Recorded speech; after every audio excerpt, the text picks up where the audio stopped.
Okay, welcome back. Um, when we last left, we were near the end of Jezebel. We're going to go ahead and take this to the end of the book. Um, and as we're getting ready to leave Jezebel's, we find that Moira has kind of been defeated. And I like the very end on page 250, be a good place to start. Here's what I'd like to tell. And Offred does this often throughout. And this is the way it went. Nope, this is the way it went, or this is what I'd like to say, or this is what I'd like to say. I'd like to tell a story about how Moira escaped for good this time. Or if I couldn't tell that, I'd like to say she blew up Jezebel's with 50 commanders inside. I'd like to end with something daring and spectacular, some outrage, something that would fit her.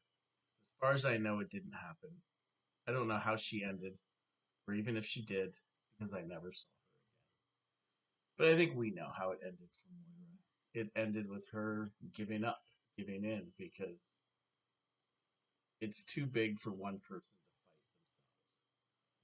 If Moira can't do it, what hope is there for Alfred? In the next chapter, we have two scenes kind of coupled together. One is this reflection of um, when Alfred first learned that her mother was missing, and that well, interesting. I said coupled with this sex scene between her and the commander. And what I found interesting is when she got to the point where she was ready to call the police because her mother had been missing, Luke had just said, "No, don't." And if she's wondering why, just don't is what he said. He knows. He knows that she's been killed or taken to the colonies. He knows to expect the worst, and that the worst probably happened. On the flip side, we have this scene where the commander thinks that he's put in the work. He's given her hand lotion and magazines, and they played Scrabble, and he's taken her out. So now she'll love him for real. And it's interesting that even in that scene, she reflects and says, like, I wish Serena were here. But she fakes it, and I don't know what he wants. Does he think like I've made it better for you, therefore you should love me in the truest way? I don't know. Um, they've got their ceremony the next day, so that must mean that Offred is particularly fertile that night. She knows that she has to go to Nick.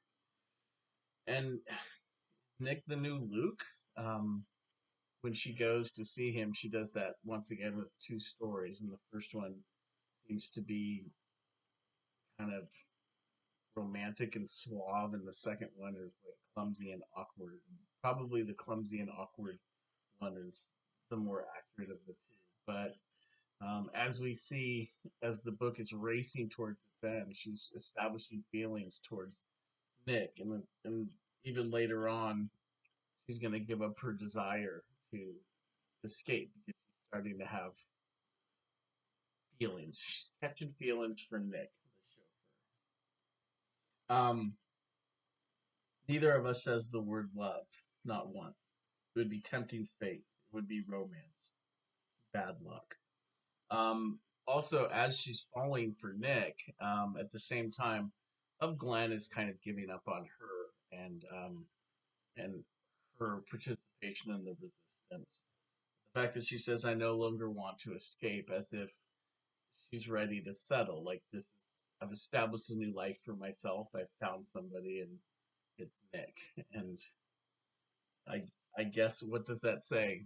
You know, she's found a man, and so therefore, okay, I think I can live in this world. Okay, salvaging. Looks like these are public executions.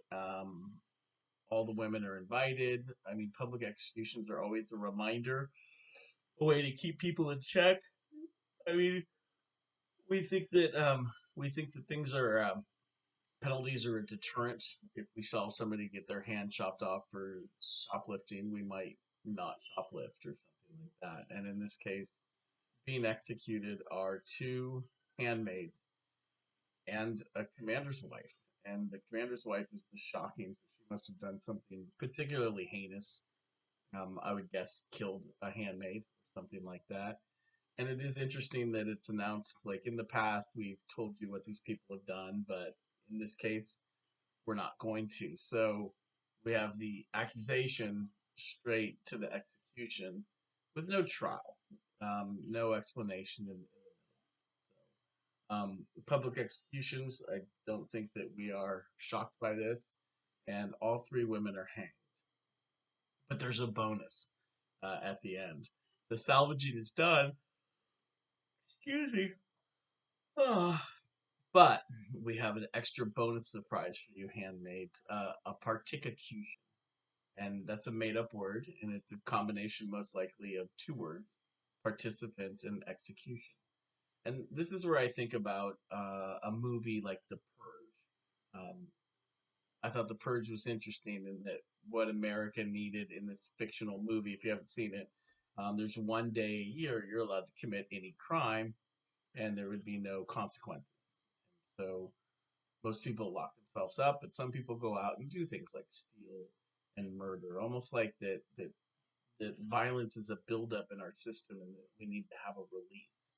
And I think that's what's happening here. I'm pretty sure whoever wrote The Purge read The Handmaid's Tale, as they bring out a guardian. Yeah, they bring out a guardian, and they basically Aunt Lydia was there. It says he's a rapist. Have at him, girls. And the handmaids, they turn to violence particularly quick and just basically tear him limb for limb. It'd be interesting. There's been movies. There's been a Handmaid's Tale, the movie, and there's obviously the television show. I'm sure we could clip a something off YouTube of what this would look like, but essentially it just looks like somebody being beaten and killed to death. Interestingly enough, the most savage of them all was Of Glen, our known member of the resistance. Why was she when Offred tried to talk to her afterwards? I mean, she was very clear. He wasn't a rapist. He was a member of the underground revolutionary group, and they threw him out there so that the handmaids would murder him. So they get to appease handmaids, like, oh, you got that out of your system, and they got to execute what they would consider a terrorist. You see Janine with the little hair that she's ripped out of his head, acting oh so crazy, and I think that'll be all that we know of Janine. It's interesting that that section ends with Offred and some intense hunger that she has. I want to go to bed, make love right now. I think of the word relish. I could eat a horse. I don't know. All these visceral, pleasing of the body and eating or in sex. This is it's a monstrous hunger that she has in a carnal kind of way. Gosh, I think this is another one of those novels that ended just way too quickly. Whereas in Song of Solomon, when I felt there was 20 pages left, how are you going to wrap all this up? And I think the same of The Handmaid's Tale. How is she going to wrap things all up? Um, we have a new Of Glen because the last Of Glen was probably, they were probably watching her and figured something out from that. Or maybe since they had a guardian who was a member of the Mayday Rebellion group, maybe he talked and gave away some of the people. In the beginning, we think the new Of Glen is a spy. Offred foolishly tries to drop code words on her on day one, and it, I was suspecting that Offred was being tested, but it ended with her kind of whispering. And the last Of Glen hanged herself. She saw the van, and it would be the van with the eyes, and she thought it would be better to do it herself, like a true hero there. Okay. Fred returns home. Serena Joy is mad. It looks like she now knows that the commander took her out. She found lipstick on a cloak and calls her a slut, just like the last one. So it looks like this is a thing for the commander. He likes to draw in and try to make personal connections with his handmaids, making him, I don't know, less of a monster? Maybe not. Um, just fast forward to the end. I mean, Page 293, she hears the black van coming. 295, it's over. In this time, so much happens that we are unsure. The van shows up, it's Nick. So he's an eye. He's been a secret spy the whole time. He says to of Fred, come away, these people will take you away. And he says Mayday to her. So he's a triple agent. He's an I would make him a double agent, but he's an I who's really a part of the resistance. Why does he save of Fred? Offred. Has he fallen in love with her? Maybe. Does he believe that she's pregnant? Perhaps. And if she is pregnant, we know that she would be pregnant with Nick's baby.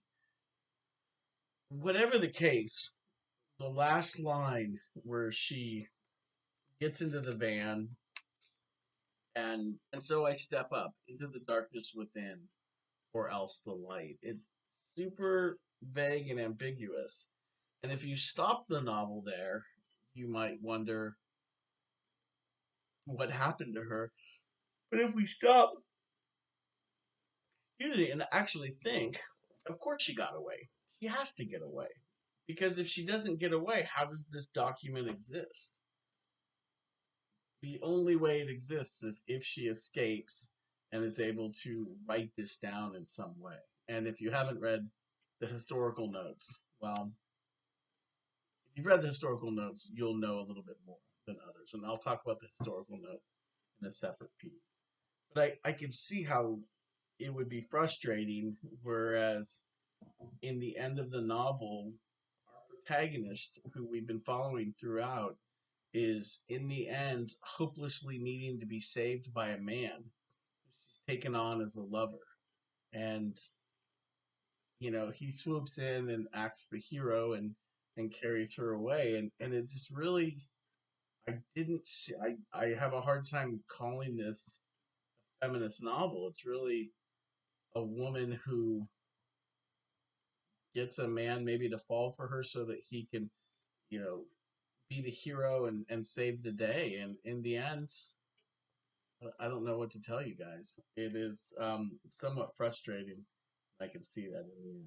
I'd be curious to hear some of your questions about the end or the things that lead to it.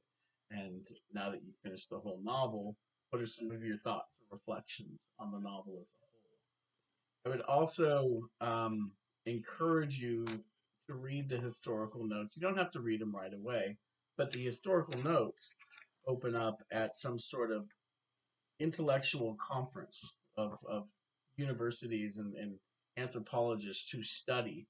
It would almost be like colleges getting together and saying, hey, these are the experts on the Civil War. We're going to go back and look at primary source documents. They're going to talk about this story because this story does get written down, and it is a document, a first-hand account document of Gilead. And in the historical notes, we'll figure out what happened to Gilead.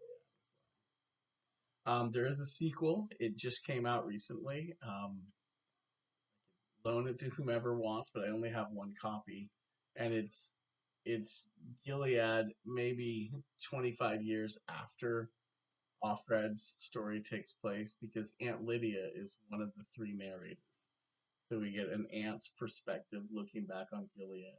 We get the story of two young women. So it is good, especially if you've read this as well. So we did it. We finished the novel, and at least one of the periods today was the day we were supposed to do that on. So hopefully you did, and you've had that experience. As for grades and assessment, we can come up with some things that could be extra credit assignments that we would do with regards to this book. And that way those could be turned in once we start grading again. And we can add those to the grade book. Don't worry about your grades, guys. We'll work out something fair. In my opinion, every grade should just be an asterisk. We should just write off this second semester. And that's an international thing. I mean, who's ever going to look at the grades from this time period? Hope to hear from some of you. I hope you guys are all staying well and taking this seriously. And I'll post one more thing, a short little thing about the historical notes, because it really makes this novel interesting, just in the fact that we started at the beginning of Gilead, we've reflected back on the past, we've dealt with the present, and then the historical notes take us into the future, making this truly an epic. So, guys, have a wonderful day, and I'll post something tomorrow. Thank you.